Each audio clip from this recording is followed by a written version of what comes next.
हुज़ूर, जब हम अहमदी, जब हम फोत होते हैं और हम अहमदी हैं, जब हम जन्नत में जाते हैं हम फिर भी अहमदी होते हैं। अहमदी हैं जो जो जो सल्लल्लाहु अलैहि वसल्लम से किसी ने पूछा, साहबी ने, कि अगले जहान में मैं आपसे बहुत मोहब्बत करता हूँ, मैं अगले जहान में आपके साथ होऊंगा। उन्होंने कहा जो मेरे से मोहब्बत करता है मेरे साथ होगा।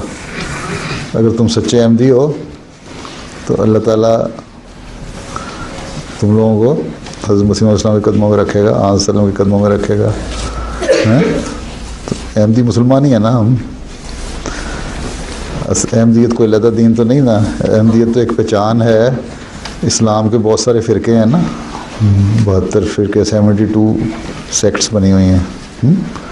उसमें से जो 73rd है, 73वीं है, वो अहमदी हैं। तो इसलिए अहमदी मुसलमान हम कहलाते हैं।